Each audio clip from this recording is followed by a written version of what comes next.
உமாச்சி காப்பாத்து பக்தி சேனல் நேர்களுக்கு அடியின் ரசிகபிரி லலிதாவின் பணிவான வணக்கங்களும் நமஸ்காரங்களும். ராமநவமி ராமநவமி அப்படின்னோட கண்டிப்பா நம்மளுக்கு வந்து ராமரோட பிறந்த நாள் அப்படின்னு தெரியும். இந்த பிறந்த நாள் வந்து இந்த வருடம் 6 ஏப்ரல் அன்னைக்கு ரொம்ப அழகா அற்புதமா வருது. இந்த ராமநவமி அப்படின்னு சொன்ன உடனே எல்லா கோயில்களையும் ராமர் கோயில்கள் சரி பெருமாள் கோவில்ல பார்த்தோம் அப்படின்னா சிறப்பமா அப்படியே ரொம்ப அற்புதமா கொண்டாடுவாங்க.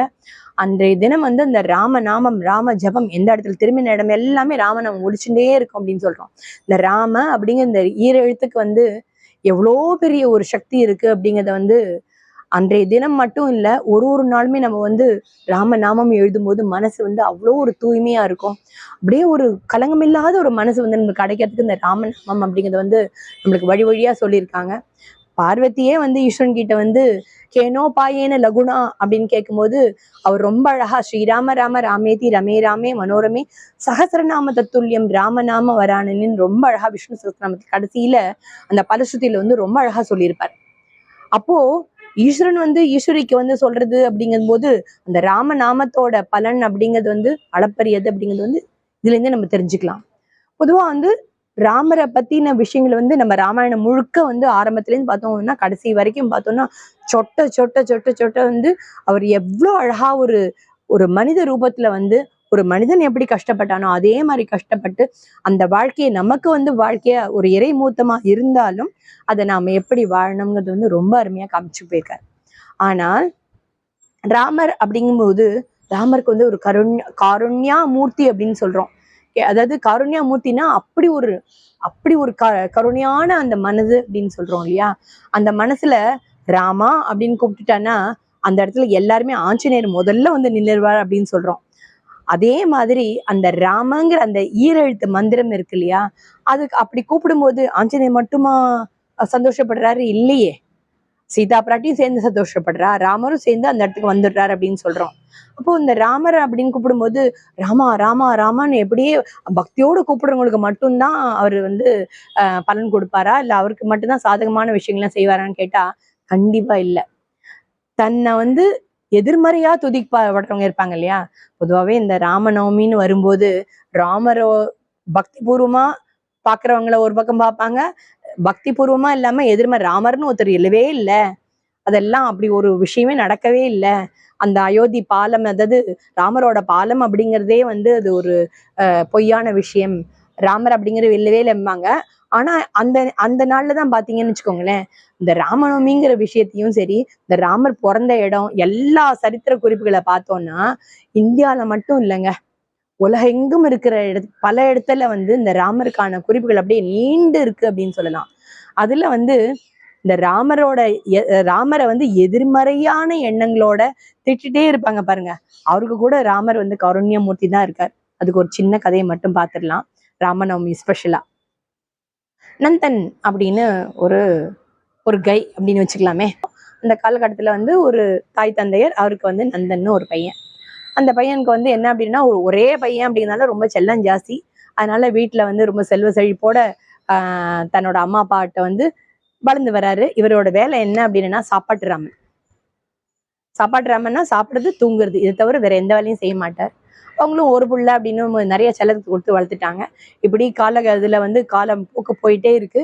நந்தன் வந்து பெரியவரா ஆயிட்டு வராரு. அப்படி இருந்தும் வந்து அவர் என்ன பண்றாரு அப்படின்னா சாப்பிடுறது தூங்குறது அப்படிங்கிற வேலை மட்டும்தான் பண்றாரு. வேற எந்த வேலைகளையும் அவருக்கு வந்து எந்த ஒரு முனைப்புமே கிடையாது. ஒரு குடும்பம் அப்படின்னா அதுல வந்து எப்படி நம்ம வந்து பங்கெடுத்துக்கணும், நம்ம தாய் தந்தையருக்கு என்ன பண்ணணும் அப்படிங்கிறதுலாம் அவருக்கு எதுவுமே தெரியல. அந்த மாதிரி அவர் வளர்க்கப்படலை அப்படின்னு சொல்றதை விட அவருக்கு எதுவுமே தெரிஞ்சுக்க ஆசைப்படலை அப்படின்னு சொல்லணும்.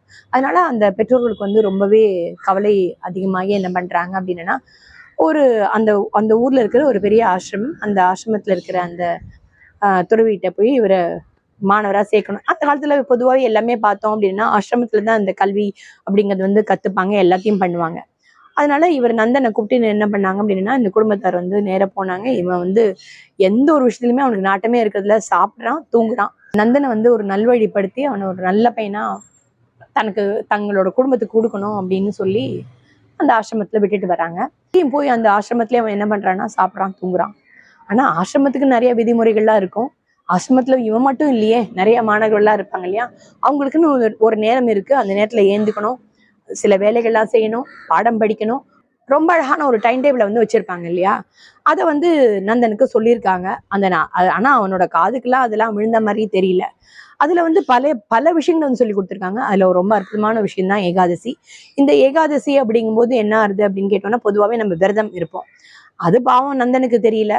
அவனுக்கு வந்து சாப்பிடுறது தூங்குறது மட்டும்தானே இருக்கு. ஏகாதசினா சாப்பிடவே மாட்டாங்க அப்படிங்கிறது நந்தனுக்கு தெரியல. அன்னைக்கு அந்த ஆசிரமத்துல அந்த மடப்பள்ளி அப்படின்னு சொல்ற அந்த சமையல் அறையில வந்து இந்த சமையலுக்கு அப்படிங்கிறதுக்கு வந்து எந்த ஒரு விஷயமே நடக்கல. ஆனா இங்க நம்ம நந்தனுக்கு பசி பசி பசி பசின்னு அகோர பசி. அதனால அன்னைக்கு சாப்பாடு வேணும் அப்படிங்கிறதுக்காக போய் சமையல் கட்டில போயிட்டு அந்த சமையல் செய்யறவர்கிட்ட கேட்டிருக்கான். இன்னைக்கு ஏகாதசி, ஆனா இங்க யாரும் வந்து யாருமே சாப்பிட மாட்டோம். முதல்ல சமையல்ங்கிற விஷயம் வந்து இன்னைக்கு கண்டிப்பா நடக்காது. அதுவும் சாயந்தரத்துக்கு மேல ரொம்ப வயதானவர்களுக்கு மட்டும்தான் அந்த உணவு அப்படிங்கிறது வந்து ஏதானும் பால் பழம் அப்படிங்கிற ஒரு சாதாரண உணவு தான். அதுதான் நான் இன்னைக்கு கொடுக்குற வழக்கம். அதனால இன்னைக்கு சமையல்லாம் கிடையாது, எல்லாருமே விரதம் தான், நீயும் சேர்த்துதான் அப்படின்னு சொல்லிட்டாங்க. ஆனா வந்து இவனுக்கு அது பழக்கமே இல்லையே. அதனால அவன் என்ன பண்ணான், துடிச்சு போயிட்டான். பசி துடிச்சு போயிட்டான். சாப்பாடு தவிர நம்மளுக்கு வேற ஒண்ணுமே தெரியாது. நேர குரு கிட்ட போனான். குரு கிட்ட கேட்டான், குரு என்னால வந்து குருவே என்னால வந்து சாப்பிடாமலாம் இருக்க முடியாது, அதனால கண்டிப்பா எனக்கு நீங்க சாப்பாடு கொடுத்தான்னு. இல்லப்பா, அந்த வழக்கமே கிடையாது, இங்க சமைக்கவே முடியாது அப்படிங்கிறது அவர் திட்டவட்டமா சொல்லிட்டார். என்ன இவன் ரொம்ப பசி பசின்னு பறக்கிறான்னு சொல்லிட்டு ஒரே விஷயம் மட்டும் பண்ணார். என்ன அப்படின்னா, சமையலுக்கு உண்டான சில விஷயங்கள்லாம் சில பதார்த்தங்கள்லாம் உனக்கு கொடுத்துடுறேன். சமைக்கிறதுக்கு உண்டான விஷயங்களை கொடுக்கும்போது நீ எங்கேயானு போய் கொஞ்சம் தூரம் ஆசிரமத்தை விட்டு தண்டி போய் நீயே சமைச்சு நீயே சாப்பிட்டுட்டு அதுக்கப்புறமா வா அப்படின்னு சொல்லிட்டார். என்ன பண்ணா, அப்பா நம்மளுக்கு சாப்பிடறதுக்கு தான் கிடைச்சது அப்படின்னு சொல்லிட்டு அந்த அத்தனை விஷயங்களும் அவன் சமைக்கிற வேண்டிய விஷயங்கள் எல்லாத்தையும் வாங்கினான். நேரா அந்த ஆசிரமத்தை விட்டு வெளியில நடந்தான். கொஞ்ச தூரம் போனோன்னா ஒரு பெரிய மரம். அந்த மரத்தடி பார்த்தோன்னா அவனுக்கு ரொம்ப மனசுல வந்து அப்படியே ஒரு என்ன சொல்றது, சந்தோஷமா அப்படியே ஆஹா நம்ம இங்க உட்காந்து சாப்பிட்டுட்டு அப்படியே இந்த மரத்தடி நிழல அப்படி தூங்கிட்டு அப்புறமா சாயந்தரமா நம்ம வந்து ஆசிரமத்துக்கு போனா போறோம் அப்படிங்கிற மாதிரி ஒரு நிலைமைக்கு வந்தான். ஆனா என்ன, வேலை செஞ்சே பழக்கம் இல்லையே. சமைக்குன்னு சொல்லி அந்த எல்லாத்தையும் கொடுத்துருக்காங்க. அடுப்பு மூட்டை கூட எங்களுக்கு தெரியாது, இப்படி சமைக்கிறது. அப்படி யோஜனை பண்ணி என்ன பண்ணனா அங்கேயே நல்லா தூங்கிட்டான். பசி மயக்கிறது தூங்கிட்டான்.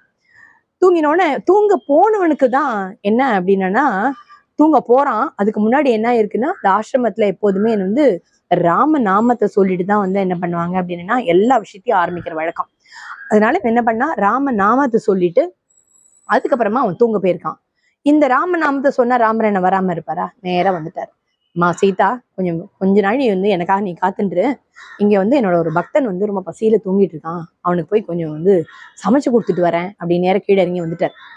வைகுண்டத்துல இருந்து இறங்கி கீழே வந்துட்டார். நேரம் வந்தவர் என்ன பண்ணார் அப்படின்னா, நந்தா நந்தா அப்படின்னு எழுப்பினார். ஏன்பா அப்படி தூங்குற அப்படின்னாரு. இல்ல எனக்கு ரொம்ப பசிக்கிறது, என்னோட குரு வந்து இன்னைக்கு சமைக்க மாட்டேன் ஏகாதசி அப்படின்னு சொல்லிட்டார், அதனால நான் வந்து எனக்கு சாப்பாடுக்கு என்ன பண்றேன்னு தெரியலன்னு. அதானே உன்னோட பிரச்சனை, நீ ராமா ராமான்னு என்னை கூப்பிட்டுட்டியப்பா, அதனால நான் வந்து உனக்கு சமைச்சு கொடுத்துட்றேன், அந்த சாமான்லாம் கொண்டு வா அப்படின்னாரு. இதெல்லாத்தையும் எடுத்து கொடுத்தாரு.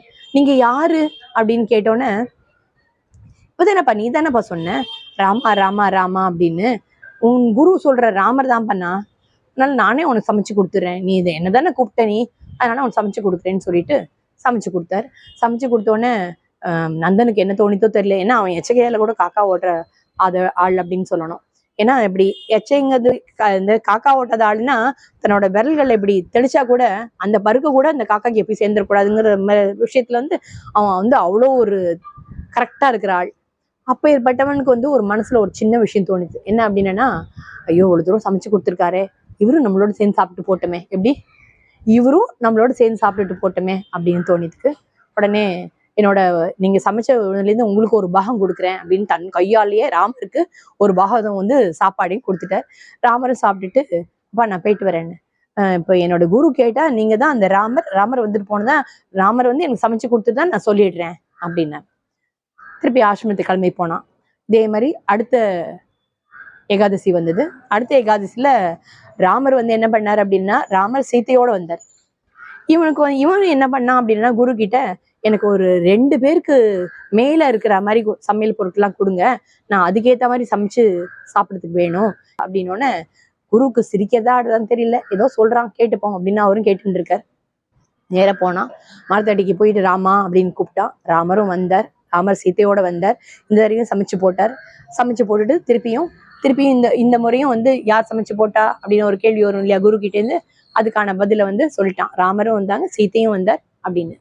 அடுத்த ஏகாதசிக்கு வந்து என்ன ஆயிடுது அப்படின்னா, எனக்கு இன்னும் கொஞ்சம் கூட பொருட்கள் கொடுங்க, ஏன்னா ராமரோட இன்னும் நிறைய பேர் கூட வரலாம் அப்படின்னு. இவன் வந்து எல்லாமே ஒரு கெஸ்ஸிங்ல தான் பண்ணிட்டு இருக்கான். ஆனா குருக்கு வந்து புரியுது, சரி கொடு போனா போகுது அப்படின்னு சொல்லிட்டார்.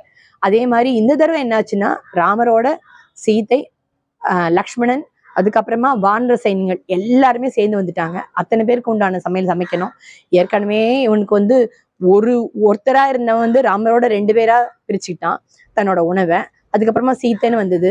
இப்போ ஒரு பெரிய கூட்டமே வந்திருக்கு அப்படிங்கும்போது அவனுக்கு அப்படியே என்ன சொல்றது, எள்ளும் கொள்ளும் தான் மூஞ்சில வெடிக்குது அப்படின்னு சொல்லுவோம்ல, அந்த மாதிரி. ஏன்னா தன்னோட அந்த சாப்பாடுங்கிறது வந்து எல்லாருக்கும் போறதே அப்படின்னு இருந்தாலும் நம்மளுக்கு வயிறு நிறைய சாப்பாடு கிடைக்கிறது இல்லை அப்படின்னு எல்லாரோடையும் சேர்ந்து பகிர்ந்துட்டு எல்லாரும் வந்து ஒன்னா உட்காந்து அந்த மரத்தடியில சாப்பிடுறாங்க. எப்படி இந்த ராமரோட அத்தனை பேருமே அந்த வானர சைன்யங்களோட சேர்ந்து இவங்க எல்லாரும் அந்த மரத்தடியில சாப்பிட்டு இருக்காங்க. இதே மாதிரி அடுத்த முறையும் குரு கிட்ட சொல்றாரு. குரு கிட்ட சொல்லி இந்த தடவை இன்னும் கொஞ்சம் கூட வேணும்னு கேட்கிறாரு. அதே மாதிரி அடுத்த முறையும் ராமர் வரத்துக்கு ராமர் வந்து இவர் சமைச்சு போட போறாரு அப்படிங்கிறது நமக்கு தெரியும். ஆனா இந்த தடவை என்ன ஆச்சு அப்படின்னா, குரு என்ன பண்ணாரு, ஒரு தடையும் வந்து ராமர் வந்து சமைச்சு போடுறான்னு சரி, இது நிஜமாவே உண்மையா என்னன்னு பார்க்கணும், நம்ம போய் இந்த தடவை பார்த்துடலாம் அப்படின்னு சொல்லிட்டு அவன் முன்னாடி போக பின்னாடி போனார். சமைக்கும் போது அழகா அந்த இவன் போய் முதல்ல படுத்துக்கிறான். அந்த படுத்து முடிஞ்சோடனே என்ன ஆகுது அப்படின்னு கேட்டோம்னா, ராமர் சமைச்சிட்டு இருக்காரு. இது எல்லாமே குருவோட கண்ணுக்கு தெரியல. அங்க அத்தனை பேரும் வந்து வேலை பண்ணிட்டு இருக்காங்க. அத்தனை சமையல் முடிஞ்சோடனே அத்தனை பேரும் வந்து ராமர் சமைக்க அத்தனை பேரும் என்ன பண்றாங்க, சேர்ந்து சாப்பிடுறாங்க. இவனும் வயிறார சாப்பிடுறான். இந்த சாப்பிட்றது கூட குருவால தெரிஞ்சுக்க முடியல. அப்போ வந்து குருவை பார்த்துட்டான். நந்தன் வந்து குருவை பார்த்துட்டான். வாங்க குருவே, உங்களுக்கும் சாப்பாடு போட்டோமா, ராமர் கிட்ட கேட்டு வந்துடுறேன், உங்களுக்கும் கொடுக்குறேன் அப்படின்னு ராமர் கிட்ட கேட்கும் போது, இல்லப்பா, நான் வந்து நீ வந்து உன்னோட உள்ள அன்புனால வந்து நீ என்னை கூப்பிட்டு சமைச்சு உள்ள அன்புன்னு கூப்பிட்டதுனால தான் நான் வந்து உனக்கு சமைச்சு போட்டிருக்கேன், அதனால நீ மட்டும் சாப்பிடுப்பா அப்படின்னு சொல்லிட்டு விட்டார். ஏன்னா ராமருக்கு வந்து சில விஷயங்களை வந்து இன்னும் கொஞ்சம் அது விரிவா எடுத்துட்டு போகணும்னு தெரியும் போல இருக்கு. அதனால கொஞ்சம் வெயிட் பண்ணிட்டு இருக்காரு. என்ன அப்படின்னா, குரு கேட்கிறாரு, இங்க யாருமே இல்லை, நீ என்ன சொல்ற, ராம சமைச்சு போட்டான்னு சொல்ற, ஆனா எனக்கு ராமரை பார்க்கணும், கொஞ்சம் எனக்கு காமிச்சு கொடு அப்படின்னு. அதாவது இவர் என்ன சொல்றாரு அப்படின்னா, குரு வந்து சொல்றதெல்லாம் பொய், இது நம்பிக்கை இல்லை, இது அத்தனையும் பொய் அப்படிங்கறதுதான் குருவோட வாதம். ஆனா நந்தன் என்ன சொல்றான், இத்தனை பேர் உட்காந்துருக்காரு, உங்க கண்ணுக்கே யாருமே தெரியலன்னா எப்படி தெரிவாரு அப்படின்னு.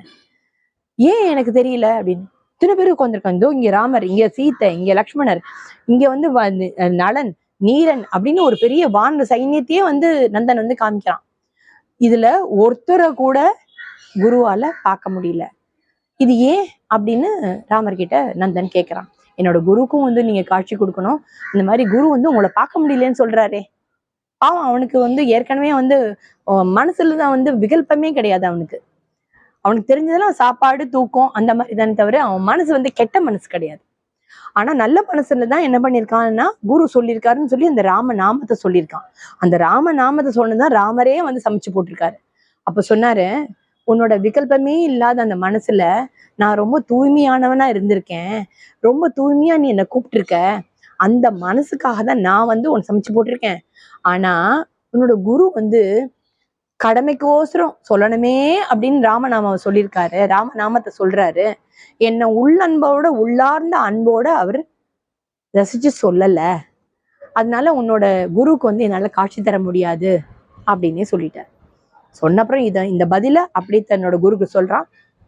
குரு வந்து கதர்றார், இல்லப்பா எனக்கு வந்து காட்சி தர சொல்லு, நீ உன்னோட உள்ளார்ந்த அன்பை நான் புரிஞ்சுட்டேன், பக்தினா எப்படி இருக்கணும்னா இப்படி இருக்கணும் அப்படின்னு. ஆனா அவனை பொறுத்த வரைக்கும் பக்தி அப்படிங்கிறது வந்து என்ன அப்படின்னா எதிர்மறை எண்ணங்கள்.